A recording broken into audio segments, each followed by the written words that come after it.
बिस्मिल्लाहिर्रहमानिर्रहीम। आज की इस वीडियो में हम लोग डिस्कस करेंगे जॉइंट्स ऑफ थोरैक्स को। ठीक है, मैंने यहाँ पे एक लिस्ट बना ली है जॉइंट्स की। ठीक है, जिसमें हमारे पास मेनिब्रोस्टर्नल जॉइंट आ जाता है। ठीक है, कोस्टोवर्टिब्रल जॉइंट आ जाता है, costotransverse joint, chondrosternal, interchondral and intervertebral joints. ठीक है, इन सब जॉइंट्स को हम लोग आज बारी बारी डिस्कस करेंगे। जो फर्स्ट जॉइंट हमें नज़र आ रहा है यहाँ पे वो होता है हमारा मेनिब्रोस्टर्नल जॉइंट। ठीक है, नाम से पता चल रहा है कि मेन्यूब्रियम, ठीक है, एंड स्टर्नम दोनों के दरमियान बनेगा। ठीक है, अब देखिए हाँ बेसिकली कैसे होता है, ऐसे करके हमारा आता है जी मेन्यूबियम। ठीक है, और इसके नीचे आती है ऐसे करके हमारे पास बॉडी ऑफ स्टर्नम। अब जो इन दोनों के दरमियान ये वाला जॉइंट है ना, जहाँ पे आपका एंगल ऑफ लुई लाई कर रहा होता है, इसको हम लोग बोल रहे होते हैं जी मेनिब्रोस्टर्नल जॉइंट। ठीक है, ये हमारे पास बेसिकली एक सेकेंडरी कार्टिलेजिनियस जॉइंट है।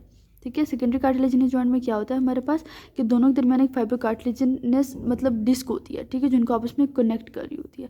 सही है, तो ये सेकेंडरी कार्टिलेजिनस जॉइंट जो है हमारा मेनिब्रोस्टर्नल जॉइंट ये होता है।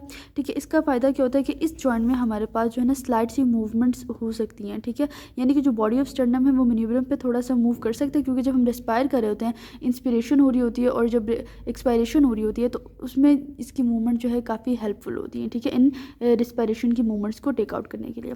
ठीक है, तो फर्स्ट जॉइंट तो हमारे पास ये मेनिब्रोस्टर्नल जॉइंट आ गया। नेक्स्ट जो जॉइंट है हमारे पास दैट इज कोस्टोवर्टिब्रल जॉइंट। नाम से पता चल रहा है कोस्ट मतलब कि किसकी बात हो रही है, रिब्स की बात हो रही है, एंड वर्टिब्रल मींस वर्टिब्रा की बात हो रही है। यानी कि अब जो रिब्स पोस्टीरियरली वर्टिब्रा के साथ आर्टिकुलेट कर रहे हैं तो वहाँ पे जो जॉइंट बनता है हम उसको कोस्टोवर्टिब्रल जॉइंट का नाम देते हैं। ठीक है, इसको समझने के लिए हम जरा आ जाते हैं इस डायग्राम पे। ठीक है, अब जो कोस्टोवर्टिब्रल जॉइंट में होता है क्या है, आपको पता है कि जो आपके रिब का हेड होता है उसके दो फैसेट्स होते हैं। मैं आपको ज़रा यहाँ पे दोबारा से दिखा देती हूँ।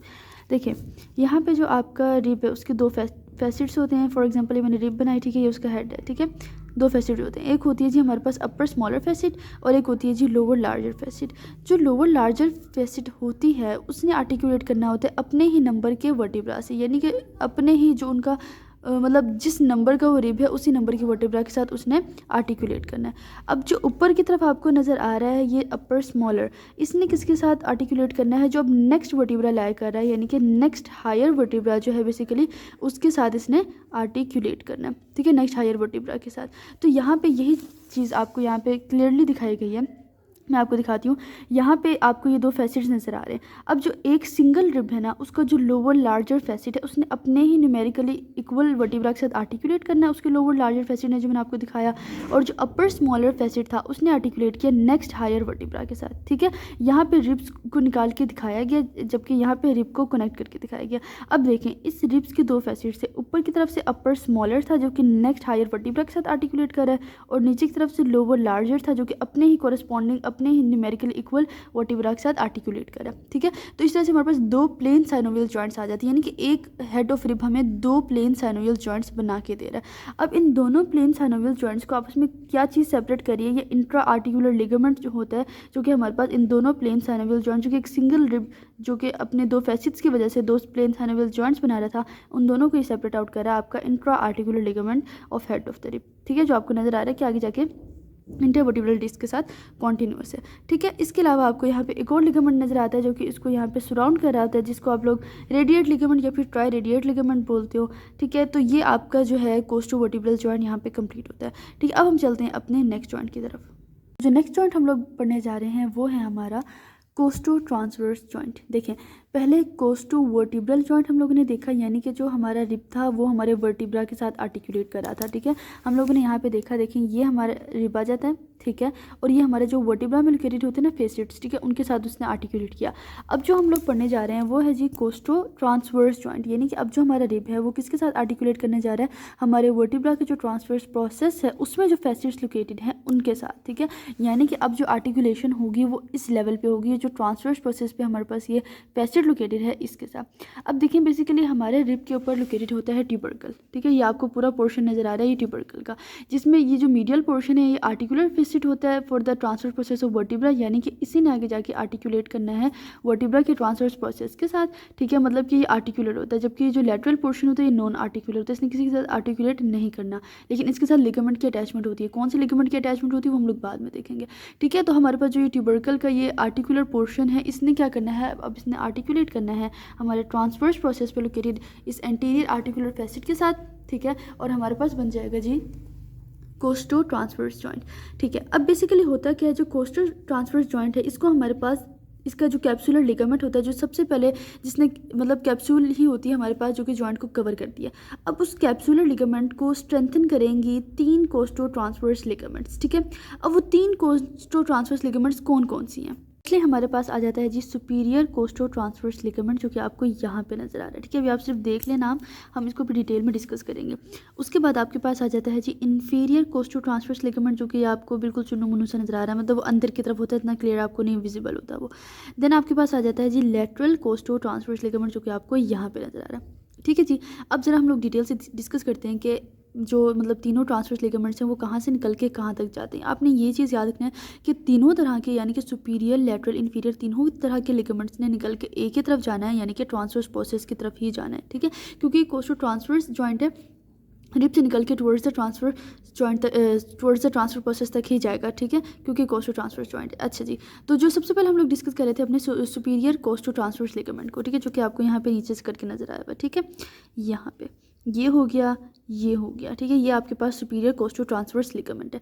अब ये कहाँ से एक्सटेंड करते हैं? ये एक्सटेंड करते हैं जो आपकी रिप की जो नेक होती है वहाँ से, यानी कि अगर मैं इसको ले लूँ, ये आपका आ जाता है जी नेक। ठीक है, उसके ऊपर जो क्रेस्ट मौजूद होती है वहाँ से ये एक्सटेंड करना स्टार्ट करता है और एक्सटेंड करके चला जाता है ट्रांसवर्स प्रोसेस पे उस वर्टिब्रा के जो कि उससे ऊपर की तरफ लाई कर रहा है। ये देखें, यहाँ से नीचे वाले रिप्स से निकलना स्टार्ट किया और अपने से ऊपर वाले वर्टिब्रा के जो ट्रांसवर्स प्रोसेस है वहाँ तक ये पहुँच गया।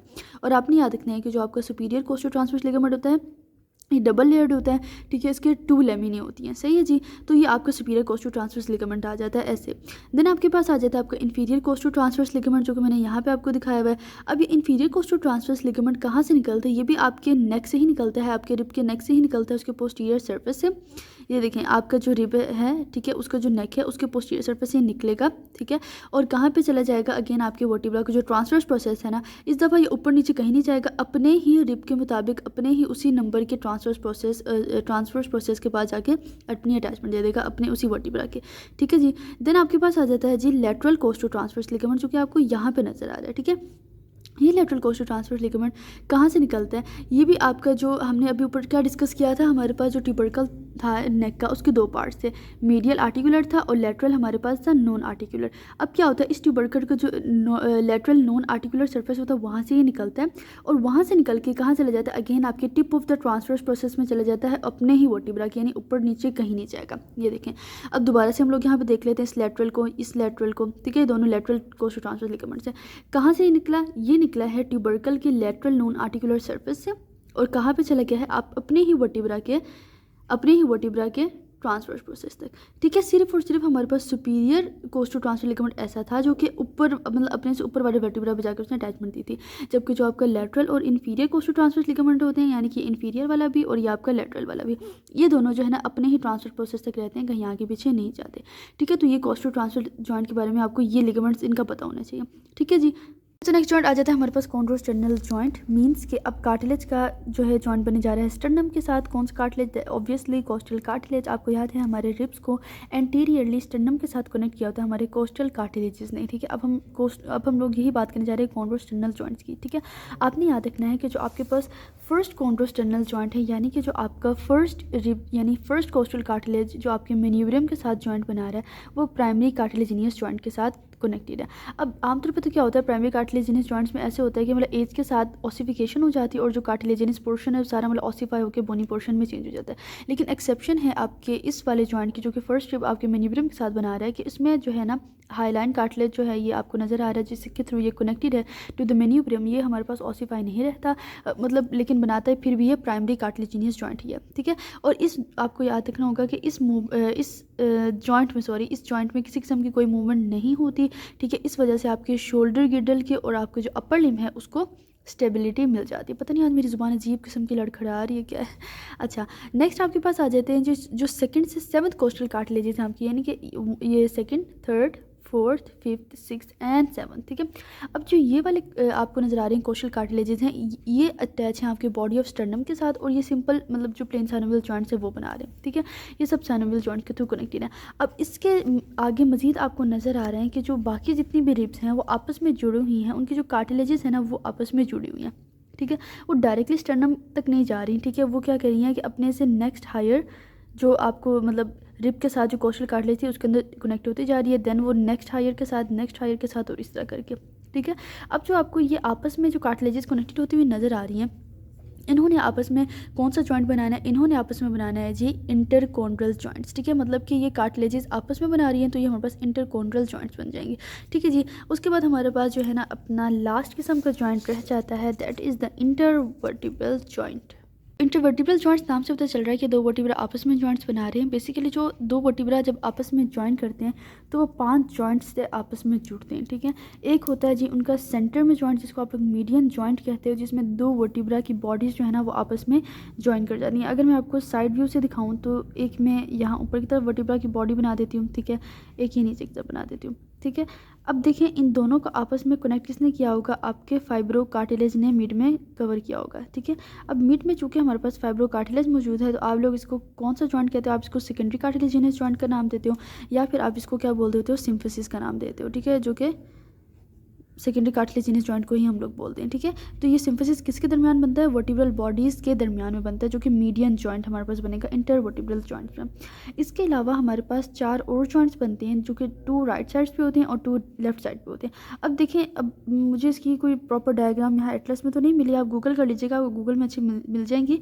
अब देखें जो हमारे पास इसके ट्रांसफर्स प्रोसेसेस हैं और बाकी आर्टिकुलर प्रोसेसेस आपको नजर आते हैं वर्टिब्रा में, 2 राइट साइड पे 2 लेफ्ट साइड में, वो अपने नीचे वाले वर्टिब्रा के साथ जॉइंट बना लेंगे, ठीक है। तो 2 हमारे पास राइट साइड पे चले जाते हैं, 2 लेफ्ट साइड पे चले जाते हैं। और जो मिड में आपको बस ये बात याद रखनी होगी कि जो मिड वाला जो जॉइंट है वो सेकेंडरी कार्टिलेजिनस जॉइंट है, वो सिम्फिसिस है, उसके मिड में हमारे पास एक फाइब्रो कार्टिलेजिनस डिस्क मौजूद है, ठीक है जी।